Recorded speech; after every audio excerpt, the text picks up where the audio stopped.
So good afternoon and welcome to another episode of Engage with E-Commerce. Today I'm delighted to be joined as always by my wonderful co-host, Eloise Finch.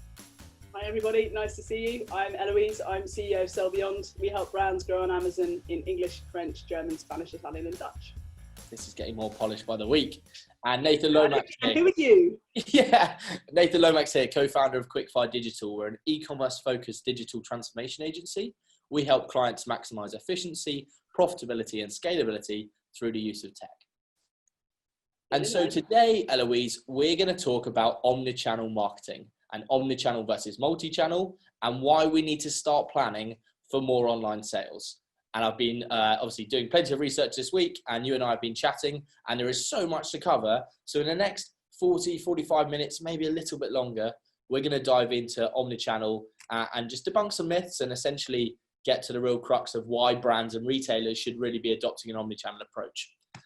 And so the focus of today's session, as I say, we're going to talk about multi-channel versus omnichannel. Very, very common to get those two mixed up. And so actually we're just going to kind of explain that. We're then going to look at who's investing purely in digital. What I've seen off the back of coronavirus is a lot of people have said, okay, we can't go offline.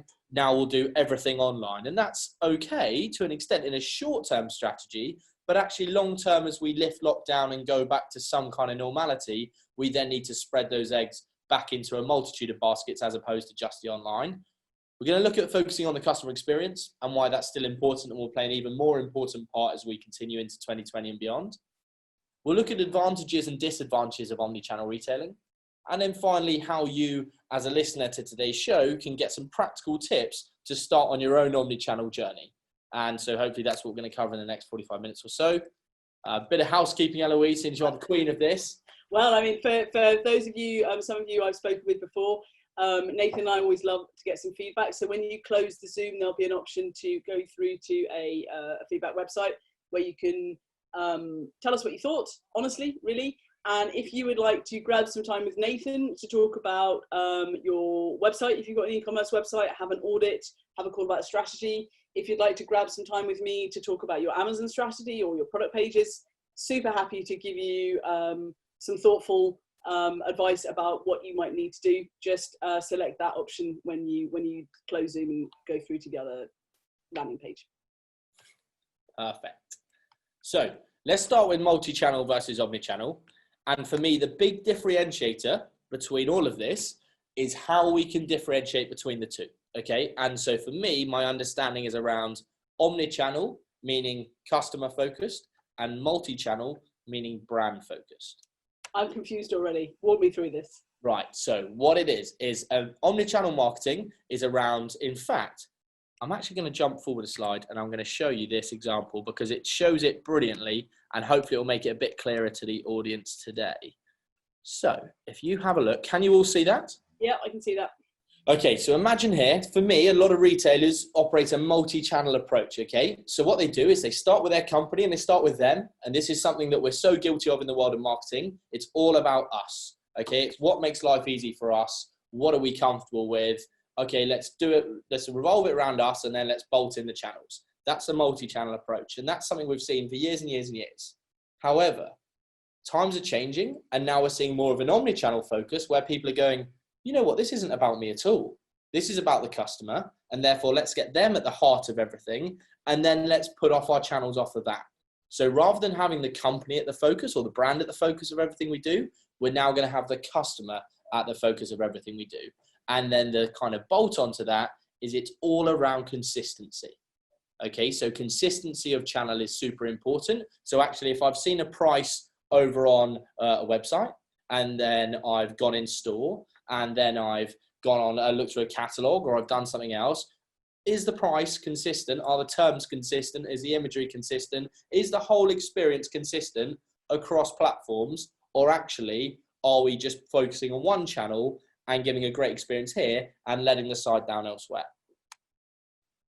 That's a much easier explanation. And I think that that issue that we all know when we're choosing products or services, we're going to have a quick look on our mobile. We're then maybe going to go to a desktop. Then we might use our tablet. Then we might go and ask some friends. And every time we're flitting between different websites, different ways of understanding products and services, And that's what's happening if you're selling on your website, if you've got an Amazon store, if you're pushing product through Facebook.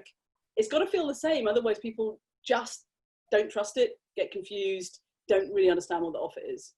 I think that's really important. Consistency is key. And actually, the way I've kind of been explaining it to people more recently in some training we've been doing is around how we can set some ground rules to say, okay, if there's a price, it's a price across channel. So it's sector agnostic, if you like.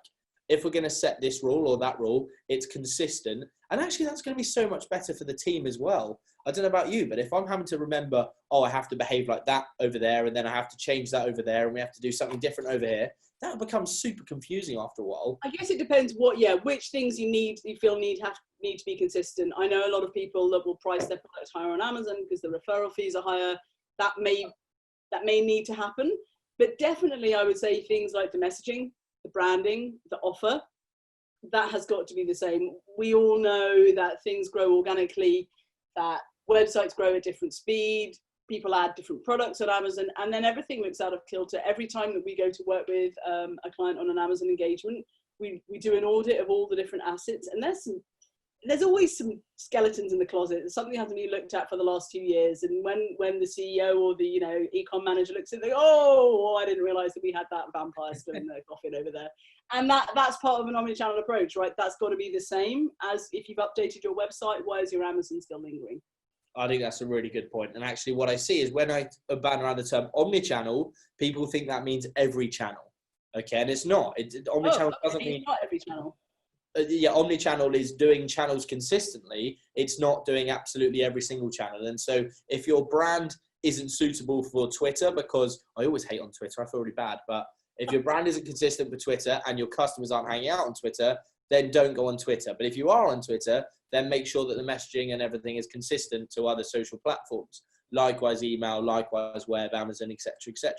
So fair enough. I had a conversation this morning with a brand that does a lot of. It's a food brand. They sell into the major multiples, and the CEO was asking me about whether he should be launching on Amazon and what were the risks. And I said the risk is that you just take a half-assed approach.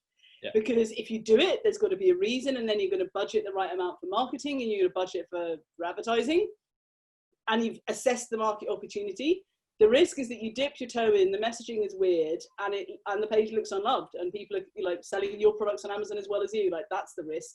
It's not thought through. So what we can say is that omnichannel it's got to be right for you and your business. You've got to have thought it through, and you don't have to be selling on a website and eBay and on an app and on Amazon and on Walmart. You don't have to, but whatever you do, try and do it well and think it do it consistently and make sure it's for your customer. That's the only thing I'd just caveat that with is you're doing it. Yeah, you've got to do it for you, sure, but you've also got to think about the customer first and then work backwards as opposed to what's suitable for just you as a business. The other thing for me is around trying to remove them. It's nice because the last few webinars we've done, we've talked about the kind of ego and the employer, the kind of director or owner coming up with all the ideas and everything else. And actually, too often we will see when you're choosing a channel mix, you will purely go on the channels that you're comfortable with or that you've heard of. So you won't think about, okay, where do my customers hang out? Have I built an avatar or persona? We had a great webinar with Rebecca Johns where we went through exactly this, right? Where are people spending their time, and then how do you get in front of them?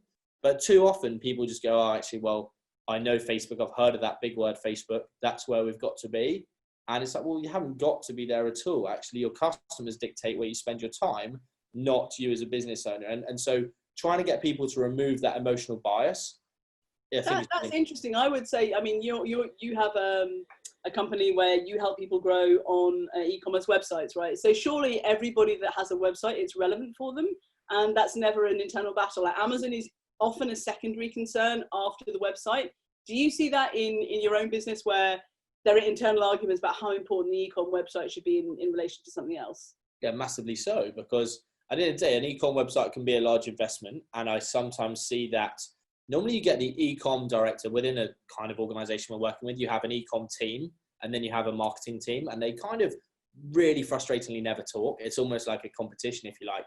So the marketing team do everything else and the e-com team purely focus on e-com. And that's crazy because they should be buying into a cohesive strategy that complements each other and is consistent rather than, oh, it's them v us. which I think it actually creates a really poisonous atmosphere and culture. And so, oh, absolutely. So there are arguments that can be made about whether we should even have a website that's as important as something else.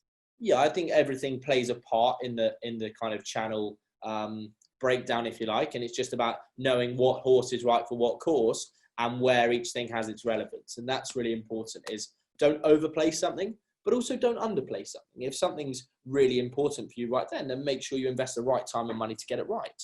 And so, yeah, I think for me, to take anything out of that first section, it's brand versus customer. Are we doing things with our brand at the front and center and everything's about us? Or are we doing things about our customers where they are the absolute golden goose and we do everything around them? And that to me is really important. And just one thing we didn't look at, you've got marketing activity sometimes needs rules. What are the boundaries? What are the boundaries, Nathan? Yes, well, so that they can be a multitude of boundaries, right? The why did I say that? I said that because for me with Omnichannel, hopefully Omnichannel gives you some rules because it gives you that consistency. So all of a sudden, you know, with fulfillment, what you're doing. You know, with terms and conditions, these are the rules we play by. These are the returns policies. These are the shipping situations. You know, with pricing, this is what we do. And you're right. Sometimes you will mark up a channel. I can understand that to cover commissions, etc. But it's most important that the customer doesn't see that, because if they see that, then you get that kind of channel preference, and then all of a sudden it's a bit of a mishmash, and then all of a sudden people start putting more preference towards one channel, and then you're spreading budget across them all, but they're actually just spending and converting on one, and that's something we'll come to shortly. That's if you don't test and measure, then you're not going to know, you're going to start spending all your money in one particular channel. And actually that reminds me, one thing that I see a lot with the type of clients that I work with is they will have very good stock predictions for how much items they're going to sell through their own website or through Tesco's. But if they're sending things to Amazon to be fulfilled through Amazon's warehouse, they're often out of stock because they're not predicting it as minutely as they would with Tesco's. So if you're out of stock on Amazon, you lose your organic ranking. Like, it's a really big no-no. And so oftentimes when I'm working with that type of company, one of the first things we do, it sounds super boring, but it's absolutely a baseline. Can you predict the stock as well as you would for John Lewis and Waitrose and Amazon together? It's got to be, if you're going to do on both, you've got to have the same rules for both, because otherwise you're going to come a cropper with your Amazon organic rankings, just because the thing you're doing for one channel, you thought it wasn't important for the other. That's a brilliant point. And one of the things I'll come on to later when we're talking about the advantages of omnichannel is the true understanding of your inventory. And actually, when you're working on a multi-channel approach, sometimes you will have a total lack of communication between different channels, because typically you would operate in what's called swim lanes. So you'd say, okay, this person runs the social, this person runs the website, this person runs something else, and actually they're not talking to each other. And therefore, this person thinks you've got X amount of stock, this person thinks you've got Y, and actually the only result that matters is the correct answer, right? It doesn't matter if they're right or they're right, all we want is the right answer. I'm scared now that I'm in the wrong swim lane and you're going to tell me off now. Sorry. I'm less agitated than I was last week because I've had a holiday, so I won't point on you too hard. Brilliant. So I think I'd like to start with this one, that I was reading a bunch of studies from the last month or two, and many of us have seen, and I'm sure some people on the webinar have seen as well, that obviously massive uptick on online sales during lockdown. And the question that many people have been coming to me with recently is, we suddenly saw an uptick on our Amazon during lockdown. How can we make that grow properly? And we come back to a broader question, is where are you investing? If you've got physical stores, if you've got a website, if you've got Amazon, do you have budget allocation to all of them? Because what a lot of companies in my sector have found is that they now have to compete. So let's say food and drink wholesalers, or, you know, housewares wholesalers are now competing with the guys that have been on Amazon for years or have just had a website, and they've been, let's say, investing 3% of their annual budget on marketing. And suddenly, do you know what? Those direct to consumer guys, the ones that are dominating you on Amazon, they're investing 10 to 15% of their turnover just on digital channels. So if you haven't thought, where you haven't really had to think about it, it really needs to come from the top. Because what some of these studies were saying is that now we have to be faced with the fact, if online is more important, then you need to be allocating more budgets to whatever that is, whichever channel is appropriate. And the direct consumer guys online, we can see that it's double or triple what traditional bricks and mortar stores are investing online. I think that's a really valid point. I think too often when I'm talking to clients, we work with a lot of clients that have focused on a purely offline play. And so it's been, okay, we've got a bricks and mortar store. We've had it for however many years. It's a family run business. My grandparents ran it like this. My parents have ran it like this. And now I'm trying to run it like this. And you just think times have evolved. I appreciate that there will be some things that you like to keep because that's what makes your brand quirky or have personality or whatever. But actually, if we don't keep up, we end up falling behind. And so I often say to brands, okay, if this is the way the world's moving, for sure, you don't have to adopt it as like entirely, but it would be naive not to even enter that market. And so the amount of offline brands that are selling, I don't know, luxury is a classic example, right? People, they've gone so experience-led, and you walk in and you have your glass of champagne and you get taken on this personal shopping experience, and that's amazing. But actually, there are still things you can do online that allow you to have a great experience. And that really frustrates me. Often people will ask me, what's the opportunity on Amazon? And so there are ways of answering that. And certainly you can do market research on Amazon like anywhere else. But if a brand that wants, how do we then price a website or say, we think that the online opportunity is X? How do you guys even start with that? Because if we're going to choose our channel strategy, we're going to say we're going to invest X amount of our turnover in digital. Let's say we're turning over 5 million. We're going to invest 10% of our into digital. How do we know what the opportunity is for online and then how much we'd be plowing into a website? It's a good question. So typically a lot of, there are no guarantees in digital marketing. That's the first thing I'm going to say because no guarantees in everything. Death and taxes, Nathan, is the only thing we have guarantees for.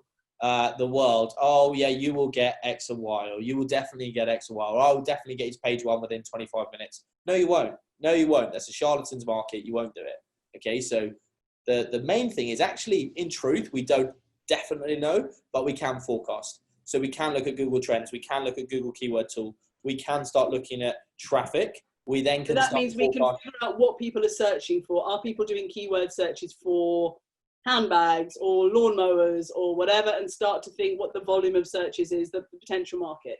So first assess the market opportunity and then assess the competition in that market to see what kind of share you could have. And then start to think how much budget you're prepared to invest in traffic. I've said this several times on this show now. That means advertising, basically. Exactly right. And it's no longer good enough to just build a beautiful store and then think, right, job done. You've now got to drive the traffic to it. So actually, a lot of your results will depend on the volume of traffic or the quality of traffic, actually, that you're prepared to drive there. So once you've driven a volume of traffic, once you've got someone online and you've got them on the store, then you can start working on conversion, and then you can forecast off the back of it. And then you can decide, should I be spending $5 grand on a website, 10 grand, 15 grand? Exactly right. And then you start to think about the return on investment and at what period of time. So let's say it's 10 grand a site. Okay, how long is it going to take to pay back? How many sales does that mean? And then you can strip it back from there.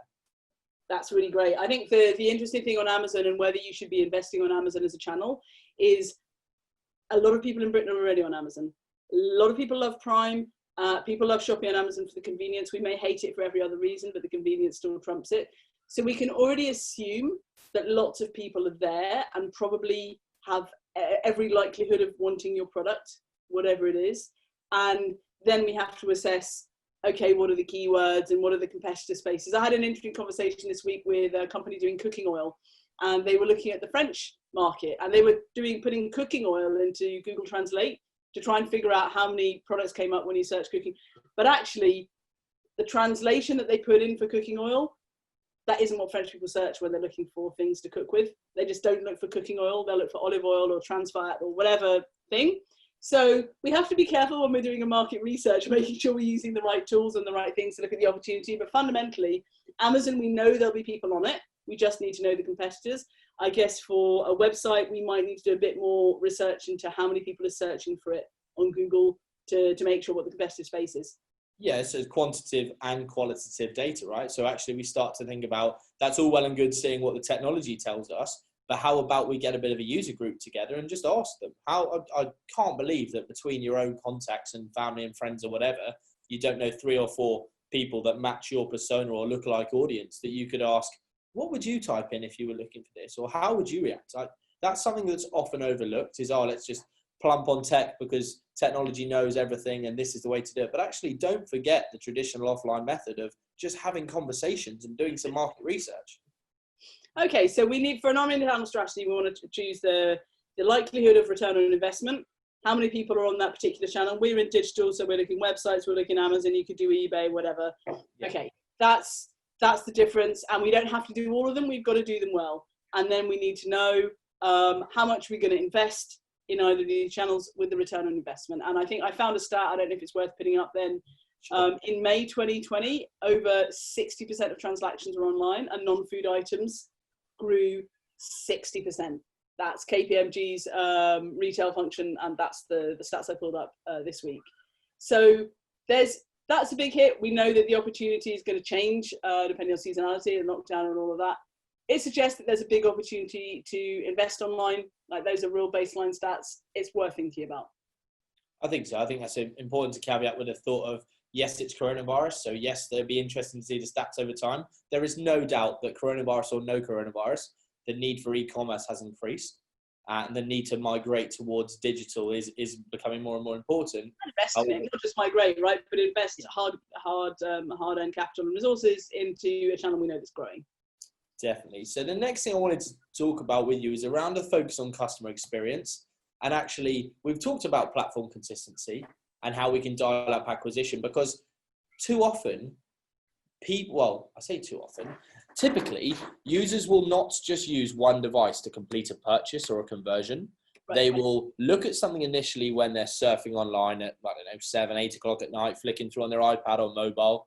They'll then maybe have another look, and sometimes they'll then go to another device or another location or at another time of day to go and make that purchase.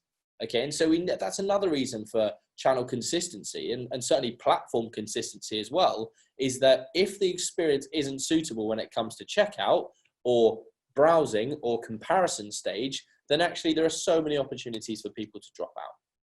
And I guess with Amazon, my question would be, how do you ensure that the customer experience is always spot on? So Amazon has an app that some people use, and then you can browse on Amazon through Chrome or Safari or whatever on your iPhone. And there's obviously Amazon that you browse from a desktop. And a lot of people that sell on Amazon haven't really thought about, is it optimized for mobile? That means that you might use shorter words, you might have a shorter title, you're getting all of the content in the first 2 bullet points. Because if you've got a beautiful site, but you're really only ever looking at it and editing Seller Central on desktop, you're missing a trick. So that, even for a starter, do you know what it looks like when you crack open the Amazon app? Do you know what it looks like when you're browsing on mobile?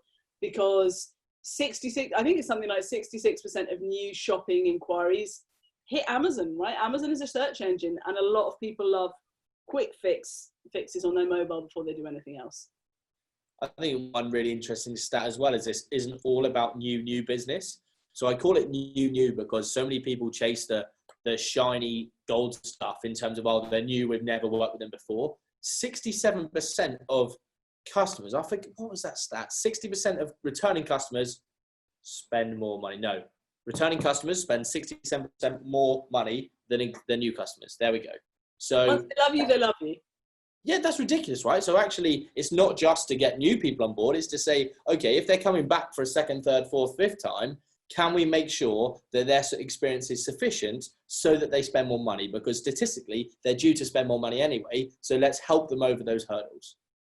Okay, so there's a question there in platform consistency. We want to deliver platform consistency. I'm pretty sure I was reading this week about, if you are browsing on one device and you've got to checkout stage and got something in the basket, is it possible then in any way between my tablet and my mobile and my laptop at home to make sure that item stays in my basket? Yeah, interesting. It depends if you can set up an account or not. Because in theory, if you could create an account and then have a wish list within that account and the preferences are saved to the account, then of course you could log in anywhere, anytime, any country, any place. But actually, if you're just doing it locally, then it would be very difficult to track. And I dare say in time that will improve. But right now, to my knowledge, I certainly haven't seen the ability to just add something to your cart without submitting any details at all, and then turn on a totally different machine and still have that product in your cart. So that suggests that one of the things to deliver consistency between different devices, to make it really easy to set up an account or to set up a wish list, right? You want to make that as seamless as possible. Absolutely. Yeah, the second you can start getting some data, then you can start building a bit of a story around that user. but also then you can start remarketing to them, right? So you get an email address and all of a sudden it's like, oh, I see you browsed this. I see you added that to your basket. I see you put this in your wish list. Maybe we can help you. Here's a discount. Here's this, here's that, here's a promotion. Really, really important that we start to up our game. And hopefully these webinars are helping online retailers do that. Now, another thing is around the zero friction concept. And so our sole purpose, if we were to boil this all down, and we've talked about loads of different concepts already today, but actually if we boil this all down, the one thing we're looking at is how we can remove friction from the sales process. So I'm thinking it's a hot day. It's like that. I don't know if you did that when you were a kid. You got the slide, you got the washing up liquid, you put the hose down it and you slid down the slide. This is it, right? So, okay, let's take that analogy from the top of the slide, which is you're starting in the e-commerce journey, to the end of that little blue map that you're starting to get chafed because it's run out of water. From that point to that point, how do we make sure it's as easy as possible so we've got plenty of fairy liquid to zoom through the process, okay? And okay, Nate, what are the start for 5 then, Nathan? How do we do it? In terms of removing friction, one of the big things I look at is payment gateways. So just think that actually more and more users are used to using different payment gateways depending on their kind of device. Gateway, like PayPal or Visa? Yeah. Or... So your typicals would be PayPal, SagePay, WorldPay, all those good channels. But actually, you're now looking at, okay, if you go mobile, what about Apple Pay? Yeah, Amazon Pay you can use on different... Yeah, exactly. What about Google Wallet? Yeah, what about the Samsung's got an equivalent? Like all these kind of payment gateways just allow us, I mean, they don't cost masses to install, some of them nothing to install, but actually giving people options. Another classic one we've shouted out more and more on this show is Klarna or something like that. Especially for young people without any much money, right? Depends this is it. How do we, again, so many people want what they can't have and they want it yesterday. So how do we give them that option? If I've got a website, I could easily, it's not going to be confusing for the consumer if I've got 10 different checkout options in terms of payment. I would, again, use common sense. I don't think I'd have 10, but if I had a mobile checkout option with a mobile wallet option like a Google Pay or something like that, a standard PayPal or something like that, and then actually a Klarna option that says, you know what, you're trying to buy this car or this handbag or something with a high value, you can actually split those payments as opposed to parting with a sensible amount of cash. Yeah. Okay, no, that's good. So that's easy, frictionless for one. Okay, my frictionless fairy liquid customer experience is I am on page 1 of Amazon for the search terms related to your item. That is the most frictionless experience you can give to your customers. Like, who browses to page 12 of Amazon? It's like page 2 of Google, right? So if you want to make life easy for your customer, you want to make sure that you're in stock, that you've got the right keywords, that your ads are converting, that your hero image is actually nice looking and relevant, and that you've got enough reviews and that you're managing your reviews. Because frictionless for Amazon, we know the customer experience to checkout is awesome. Get on page 1. What does it take, and what aren't you doing for some of your semi-loved second-rate products that are still sitting on page 2 or 3? Another thing I'd add to that is around site speed, particularly if away from Amazon. You're coming back at me. You're coming back at me, Nathan. Yeah, let's turn this into a little scrap. So if we're I think about site speed because I think it's so important that if you're browsing on a different device or if you're browsing on not a great connection, you need to make sure that we're not taking 10, 12, 15 seconds to be able to load a product page, okay? Because people are nowadays.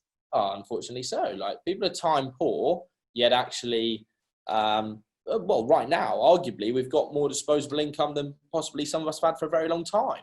And so actually, should we be expecting people to wait 10, 15 seconds to make a purchase? Absolutely not. And so how can you make sure that your server response time is right, that you've minified various scripts, and that the best thing to do would be look at Google Page Speed Tools. It's a free tool. Check it out. Put your site in. Look at the quick wins. Take them to your developer and get them implemented. Okay, so it's not hard. Your developer should be able to do it, and you can find out for free. Yeah. Okay, I'm going to come back at you with, once somebody gets on your Amazon product page, are they going to buy? Do you have a minimum of 5 images on your product page? If not, why not? Because you really should have 5 to 7 plus a video if you can. And get your A+ content, like get some nice branding and founder story and all of the good things and cross-selling on your Amazon page. It's frictionless. If you've got someone to the page, you've got to have something they want to buy. Give them the logos, give them the rewards, give them the backstory and the reassurance that you are a trustworthy company to go from. That's what makes people want to buy on Amazon. Love that. So I'm now going to look at the advantages of omni-channel retailing. Okay, so I was putting together some advantages the other day, and I'll be keen to kind of walk you through it. We'll go through advantages, and then we'll go through disadvantages. And then hopefully for those that are listening, you can make your own mind up about whether omnichannel is right for you or whether you're happy to still operate in a multi-channel world. And hopefully we can do the right job of convincing people, but hey, it's down to them, okay? So one of the main advantages we'll start with is around happier customers. If a customer is getting a consistent experience between their mobile, their desktop, when they go in store and everything else, by definition, you will have happier customers. Okay, I thought I was getting this returns policy. I've gone online and now you're telling me it's going to take an extra 14 days or that I'm not going to get the money in my bank for another 30 days. That's not what it says somewhere else. That's going to cause masses of problems. I've got another great example. If you've got a brand on Amazon, you only have a certain amount of page real estate on Amazon to tell your story. Some companies will have exactly the same product, but with a lot more detail on their website. And people will flip-flop between your website and Amazon for a particular product and your brand to get the backstory on it. If it's a high purchase, if it's a purchase for kids, or if it's a purchase which is beauty somewhere where the trust is involved, are you enabling people to flip-flop between Amazon and its great delivery and your website where you might have a lot more meat in terms of what you can tell them about the product? And is it exactly the same? If it's seamless, you're going to have happier customers. They're going to buy from you because they can see that what you've got on Amazon is the same content and branding as what you've got on your website. Yeah, definitely. So another advantage of omni-channel retailing for me would be around the maximization of conversion and that reducing friction piece that we kind of already touched upon. But actually, if we can just make everything consistent, everything super easy, everything very clear, then actually we should be able to get people from A to B in the funnel as quickly as possible. It doesn't matter what channel you go on, what browser you're going to use, what device you're going to use. Actually, everything's the same.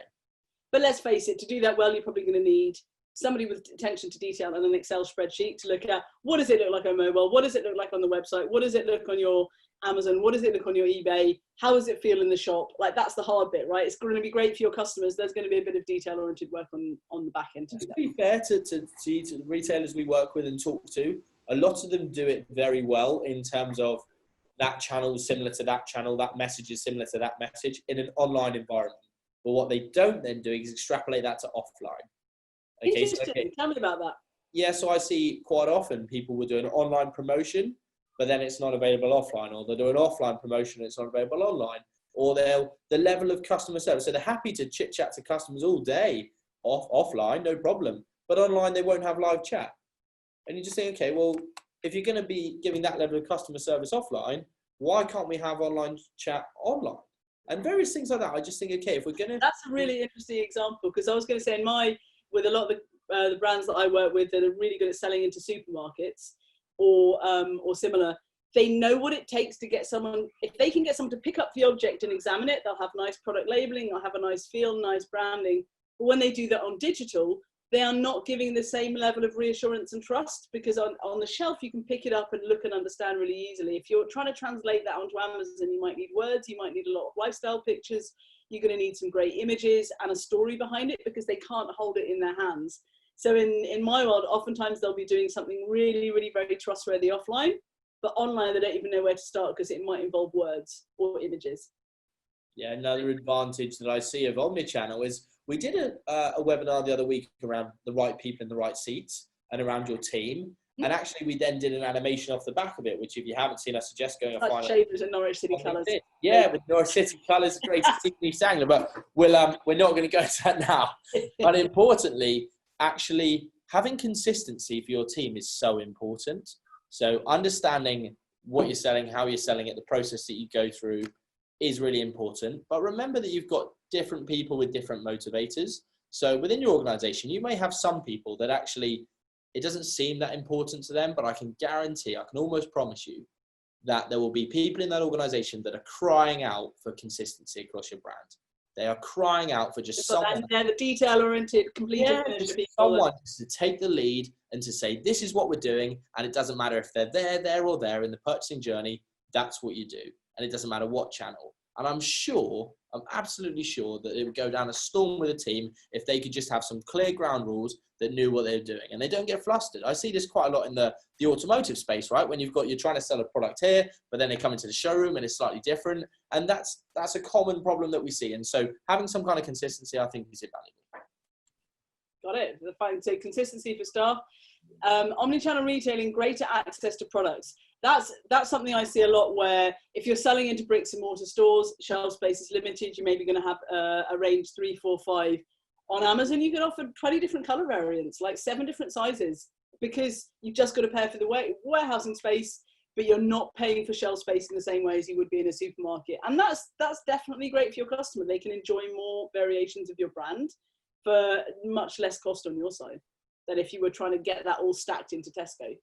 One of the next advantage I'm going to share can actually be a disadvantage if not done properly, but I guess any of them can, right? But actually this one's around data.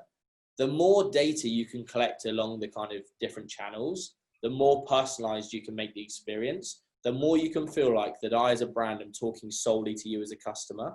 But actually, yes, it's going to take some time. Yes, it will take some legwork. Yes, you've got to track it all properly, but personalization is becoming more and more and more important. People want to feel like they're the only person that matters. And therefore, I believe omnichannel marketing gives us a brilliant opportunity, if done properly, to really allow us to personalize people's experience. What does it take to do that? How do we do that? Okay, if we're selling omnichannel, we've got a shop, we're selling on Facebook through ads, we're selling on a website, we're selling on Amazon. How can we even start to weave all that data together? I can hear Excel sheets. Yeah, exactly. Excel sheets, Google Analytics, Hotjar, customer surveys if you're offline, all those good things. The main thing what we need is someone in our team to start looking at or joining the bit of the dots. Yeah, I'd get someone in your team to take ownership of communication with client or customer. And so just say, okay, I will have somebody responsible on the shop floor for asking customers various things. It's little things like, okay, if we could find out their birthday, if we could find out their wants and desires, if we could find out their interests, if we can find out what they don't like, then actually we can make sure that even offline, we can find out what they don't like just through having general chit chat. We can disguise that. But then if we can take that into the online world, how powerful is that when they get an email, they're not getting strapless handbags? Because actually 2 weeks ago when they came into our store, they told us how they detest strapless handbags and how they find them really not nice. Versus actually, oh, okay, they've told us something, but actually 2 weeks later, we're getting an email that everyone else is getting that is saying, buy these amazing strapless handbags. And well, we've already had this conversation. This is a waste of time.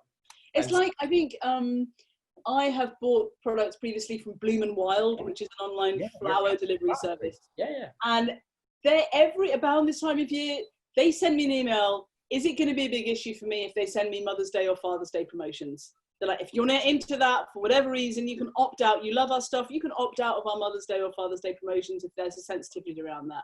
I love that. I don't get any other company that says, do you want to see this marketing stuff or do you not? Like, I normally don't mind the messages, but I'm happy to be opting out if it's not personal relevance. That's a starter for 10, right? That's amazing. And one thing I'd just add to the omnichannel kind of advantages is that, and this is a really geeky answer, but going in terms of the Internet of Things. So you might see it as IoT, like voice search and different technologies and different system architecture, all being able to talk and communicate with you in home assistants and chat robots and all sorts. Surely an omnichannel approach will only offer an advantage to this. So if we have all of our data in one place, we have all of our channels talking together, we have all of our team understanding, it can only deliver efficiency. Right, it can only get better because everyone knows where they are. And if you're on our webinar, next week we're doing mobile and the week after we're doing voice search, then you can make sure that you've got all of those bases covered, right? Absolutely. And so I think it's important though that while this is all around omnichannel and we love omnichannel, it's important to also say that it's... I like my channel better than yours, but as long as it's good for the customer. It's not all roses, right? And actually I've put together some disadvantages to omnichannel. And actually one of the first ones we'll start with is there is by definition going to be a more complex technology stack, okay? Because you're going to have a CRM system, you're going to have an ERP system, you're going to have a website, you're going to have social channels, you're going to have an Amazon listing, you're going to have all these things that you've got to make sure bolt in together. And therefore it's important that we appreciate, and as we said earlier, we don't have to do everything, okay? We don't have to do every single channel, but we by definition have more complex tech stacks. And if you're worried about that, I would consider looking at a tool like Zapier or something like that, where it essentially allows you to bolt different third-party systems together. So can you get your CRM talking to your ERP, talking to another system, talking to the website, talking to social, talking to Amazon, and then actually a lot of that is made easier. Sure, absolutely. And I think that you've got to save time for staff, but also the disadvantages of omnichannel is you need to make sure that you have the resources to serve whichever channels you want to do really well at.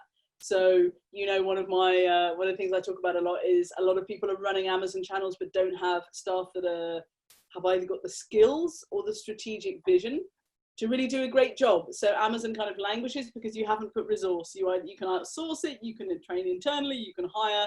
Somebody is got to have their eye on the ball at least a certain amount of hours a week, and I'm sure it's the same for managing an e-commerce website successfully. You have got to have somebody responsible for the customer experience and somebody responsible for the hard cash, and it may or may not be the same people.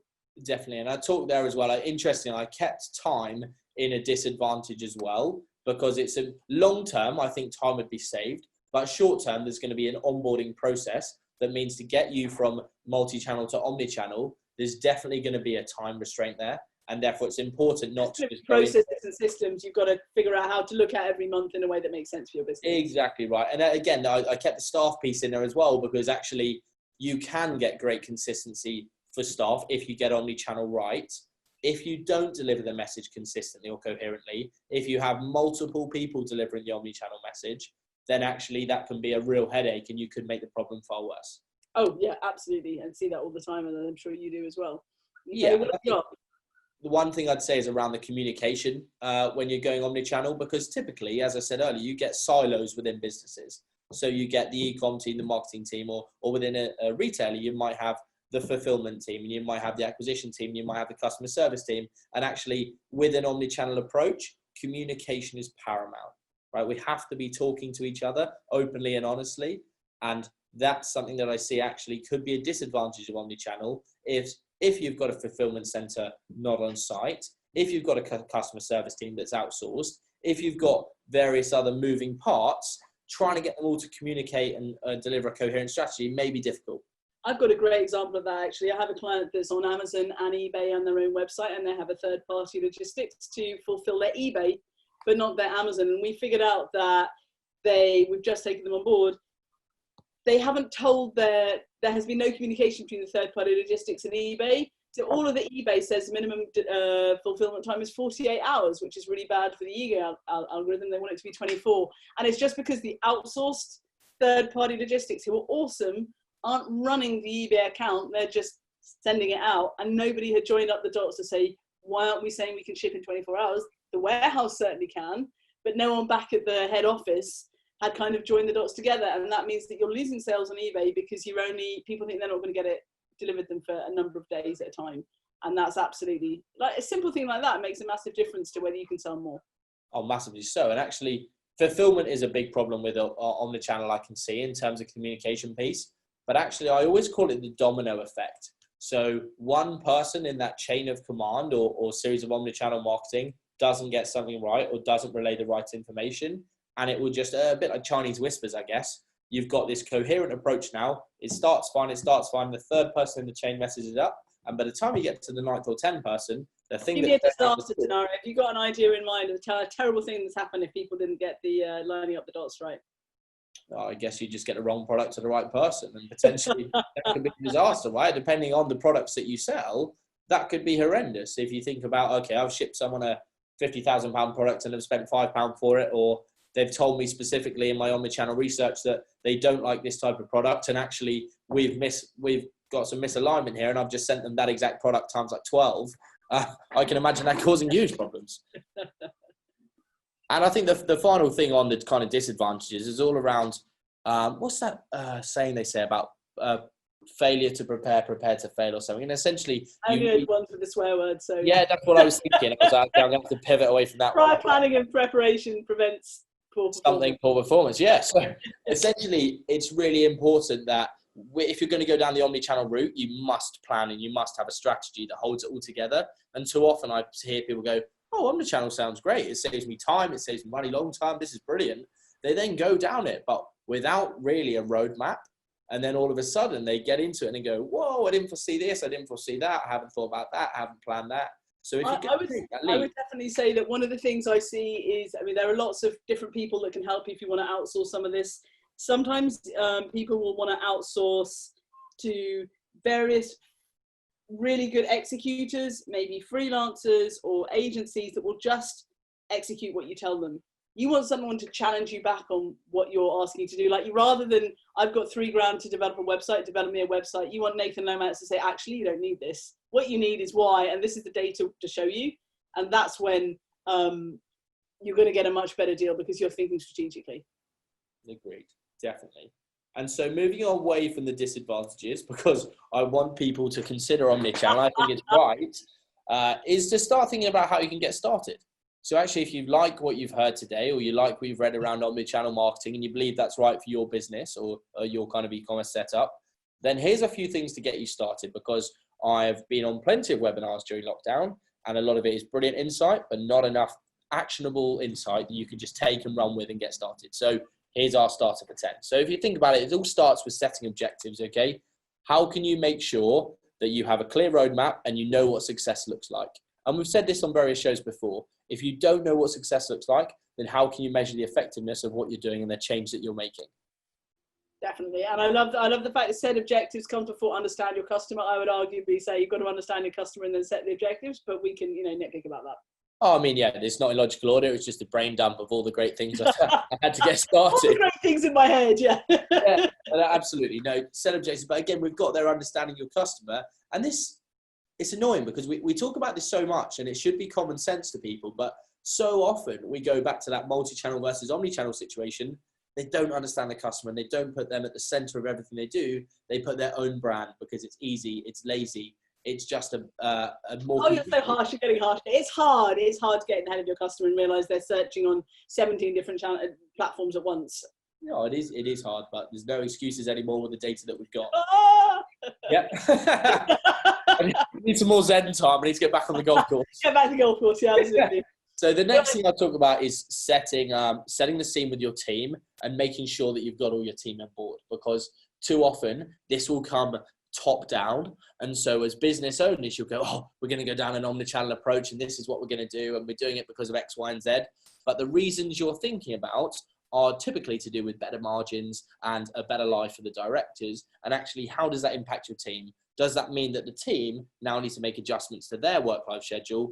And actually, can that have a negative impact? And also, do you have the right skill set? And that was our great little animation we did last week, is that you want to make sure that you've got strategic planners, you've got the completer finishers, you've got the creatives, you've got the logistics people, you've got the right people to help you run all of this. Because if you've only got a certain type of person in your team and you don't have the full suite, it's going to be really hard to do a number of digital channels well. You're going to suffer if you haven't got the complete set. One thing when I was doing more and more research around Omnichannel, and I've been talking to quite a lot of clients about this recently, is around social proof. And too often we just see social proof as something that has to be done online. So it's like, okay, if we've got a website, if we've got an Amazon listing, we've got to have testimonials, we've got to have case studies. But I'm interested to see how we can take social proof offline as well. So you're getting that consistency piece. So how can we have some kind of customer feedback or something offline that still delivers that, oh, this person bought that, or loads of people bought this, or certain people reviewed this product in this way? I think that would be really interesting. Okay, that's a great suggestion. What else we got? I've got the big thing for me, well, again, another geeky one, is around AR and VR and how we can make our experiences much more immersive. That's a big investment. I'm going to poo-poo that. I think you'd be surprised at the technology that's coming out, just how big that investment is. And so I'd start to think about, yeah, okay, if you look at some of the big boys and you see some of their kind of high street experiences and how you can virtually try things on, you now look at, again, we've been looking at this for a watch client of ours actually, how you can virtually try a watch on and take a picture on your phone and scan it and then kind of hold it up to your wrist and you can see the watch on yourself. I think that's where the world's going to be going. And actually, I understand that it sounds daunting and sounds expensive. I guess it depends what you're selling, right? There are some things that are easier to model in 3D, like drapes and folds of cotton clothing. That's going to be a lot harder than something metal. And so another thing to look at is around mobile. Typically, when we're looking at an omni-channel approach, people always see mobile as a bit of an issue or a barrier, but mobile can play a really significant part of the purchasing journey. So how can we get the most out of mobile without seeing it as a problem child, if you like, if you're thinking of That's massively important. I think we all know that for certain channels now, increasing number of people will make at least an initial search online, if not the final purchase. So we've got to deal with it. Definitely. And so the final thing for me is around test and measure everything. And I would say this every webinar, probably without fail, and I'll continue to say it until I'm blue in the face, and then I'll keep going. I will be testing and measuring whether you have said test and measure again. It's really, really important that with Omnichannel and with any change in an organization or transformation, that you test and measure what you're doing. Well, you might be going down, so you've got your strategy, you've got your roadmap, you try something, does it work? Yes, let's keep going down that path. No, let's revert to plan B or plan C or plan D. Aside from e-commerce, I was talking to the former director of a football club the other day, and they were saying that they ran constantly on 4 different plans. And I believe that e-commerce and retailers are not much different. You run on 3 or 4 different plans at one time, and then you have to pivot quickly based on the situational scenario. So is that good or bad? I think it's good. I think it's brilliant that you run on many plans, because it allows you to essentially adapt very quickly and continue along the right journey. Too often we'll have a plan A and a plan B, and if plan A and plan B don't work, then we're in serious trouble. And take coronavirus as an example. No one could have predicted it, but actually who had a plan that said what happens if revenue dips by X, or if something happens, or if the store burns down, or if something out of our control happens. Well, I think that reminds me of a bunch of conversations I had with certain, and it's to do with the omnichannel approach, I guess, as well. Like some companies that I know had all their eggs in one basket, all their eggs in one channel. When the disaster happened, it was a lot harder than people that were diversifying. And we can imagine that in this, if you're diversifying across a number of digital channels, plus retail, plus other things, if you do it well, it's an insurance policy.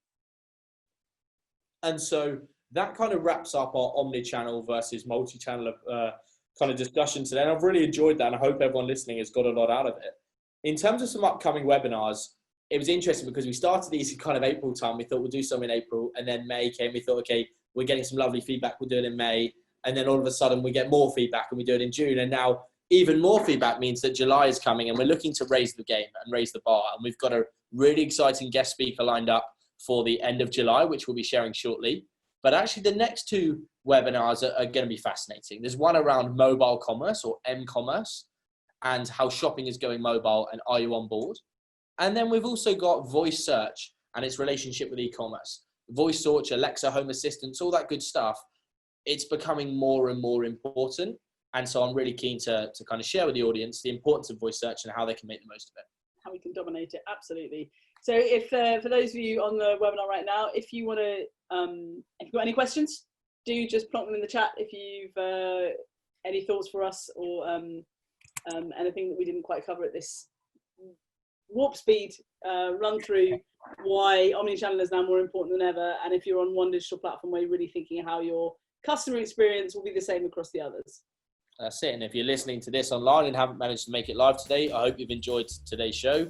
I'd really appreciate, we both really appreciate your feedback, and we look forward to seeing you again next week. Thank you.